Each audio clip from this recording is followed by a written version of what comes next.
Audrey Hepburn, a Hollywood legend, dancer and model, was also a woman of courage and integrity, a fearless voice for the children in need around the world. Audrey Hepburn, a Hollywood icon of love and hope, part 1 of 2. Continue watching to find out more.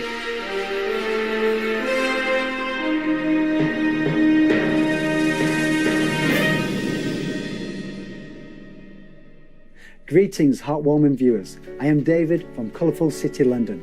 With joy and friendship, the faithful people of the United Kingdom send you our sincere regards.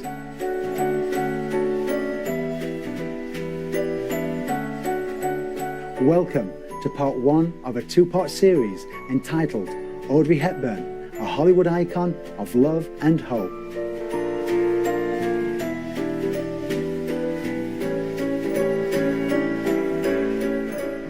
The much-loved Audrey Hepburn was a Hollywood legend, dancer, a muse for fashion designers, and an icon for style. Glamorous and talented, she was a woman of courage and integrity, a voice for the children in need around the world, and a loving champion of peace and hope.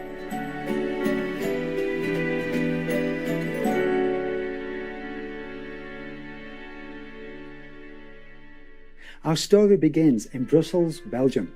On May 4th, 1929, Audrey Hepburn was born to Joseph Victor Anthony Hepburn Royston, a British banker, and the Baroness Ella van Heemstra, a Dutch aristocrat. Growing up, Audrey was very close to her brothers. Because of her father's work, the family was constantly on the move during the first years of Audrey's life. They lived between London in the UK, Brussels in Belgium, and Arnhem and The Hague in the Netherlands. The travels caused tension in the household, and Audrey became withdrawn. Her mother was strict and always encouraged Audrey and her siblings to read and learn. Discipline, ethics, and reading developed into a lifeline for Audrey. Her grandfather, the Honourable Baron Arno van Heemstra, lived at the Jependal Castle, and Audrey often visited him. Remembering those days, Audrey Hepburn would later say, "I had a passion for the outdoors, for trees, for birds and flowers." When Audrey was 5 years old, she was sent to a boarding school in England, a move she later recognised as being a good lesson in independence. She started ballet classes and fell in love with dancing, the art form that would captivate her for life. When Audrey was 6 years old, her parents separated, but her routines kept her secure, and despite the problems, she made the school's honour roll and overcame her introversion. She was fluent in French and English, and also spoke some Dutch. Audrey started school in Holland, and Ella engaged in work for the local arts council. In times of conflict, art was the language that could overcome barriers and form a bridge between nations and cultures. In May 1940, the Sadler's Wells Ballet Company from England embarked in a goodwill tour to Holland and performed in Arnhem. Inspired, Audrey returned to her ballet classes. But due to the troubled times, supplies were diminishing and rationing was the norm. In the winter, only one room per home was allowed to be heated. Like everybody else, Ella and the children had to endure. Their family properties and assets were confiscated. Ella started to work in whatever job she could find. Through her example, Audrey learned to adapt to the circumstances, be humble, and calmly take opportunities as they came her way. Month after month, the family hid in a cellar, starving but enduring, hoping for the day of their liberation.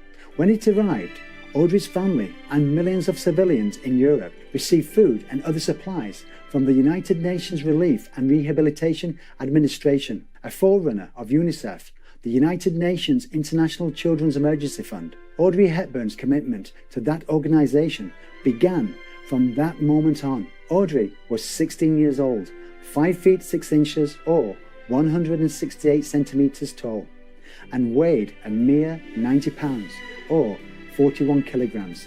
Her metabolism was to be permanently affected, and she would never weigh more than 110 pounds or 50 kilograms. In the summer of 1945, Audrey volunteered to work in the Royal Military Invalids Home. There, she met Terence Young, an aspiring British film director. Terence encouraged her to continue with ballet lessons and later to go to London. Ella and Audrey relocated to Amsterdam, Netherlands. Audrey restarted ballet classes with the famous Sonia Gaskell. From her, Audrey learned to not complain nor give in, even if she was tired. Sonia believed, if you really work hard, you'll succeed, and remember, everything has to come from the inside. With these encouraging words, we'll take a few moments for a brief message before we return, here on Supreme Monster Television.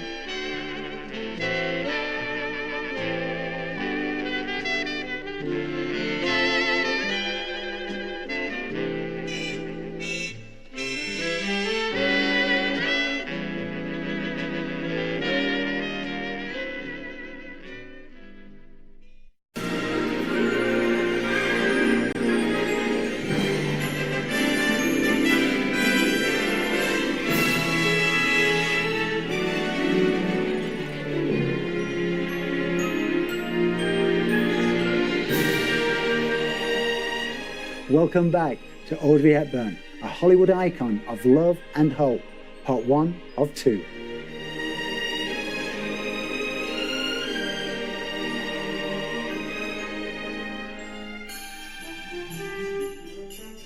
In 1948, two Dutch freelance filmmakers were working on a project for Britain's ranked film company. They came to Sonia Gaskell's studio, and Audrey played a small part as a stewardess.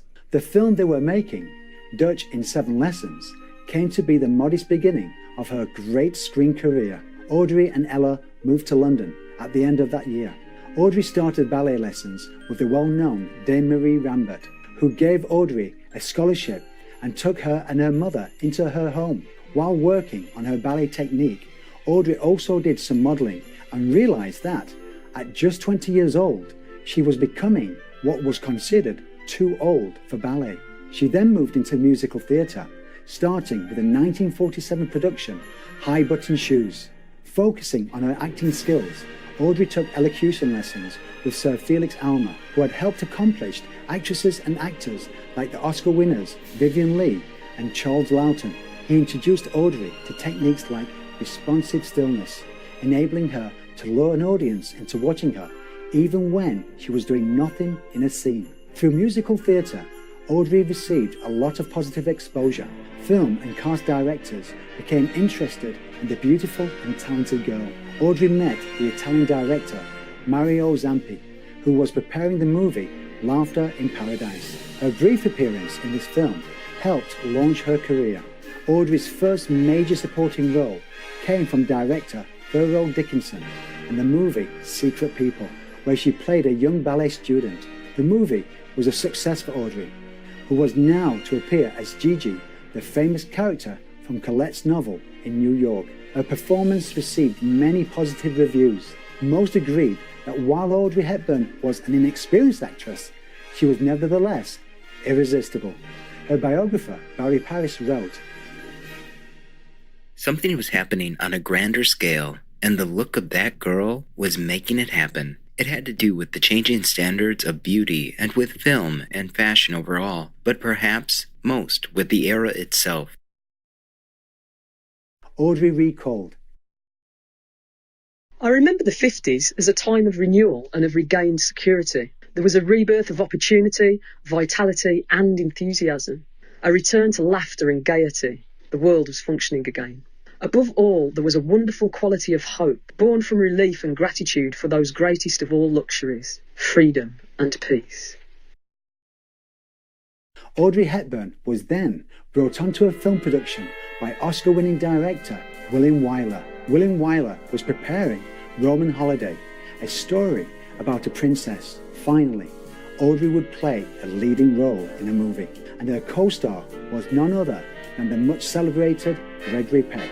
The movie opened in August 1953, and Audrey Hepburn became the first actress to win an Academy Award, a Golden Globe, and a BAFTA Award for a single performance.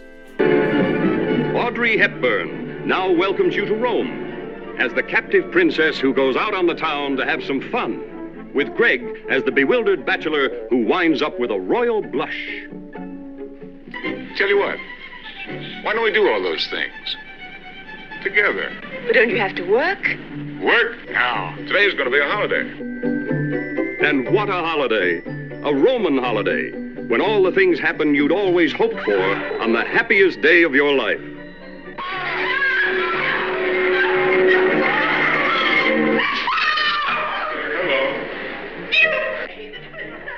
Fun on the run, as the princess gives Greg a regal and highly illegal scoot-around. And you'll be there to share the excitement of the wildest escapade that ever set the Eternal City on its ear. After Roman holiday, Audrey was introduced to fashion designer Count Hubert de Givenchy, who would design her wardrobe for the film Sabrina. Audrey exuded glamour and elegance. She became his muse, and their friendship became legendary. Despite her fame and success, Audrey did not forget the strife that her family had endured. Starting in 1950, Audrey Hepburn made 2 radio programs for UNICEF. She narrated children's stories in times of conflict, and in 1989, she was appointed a Goodwill Ambassador of UNICEF.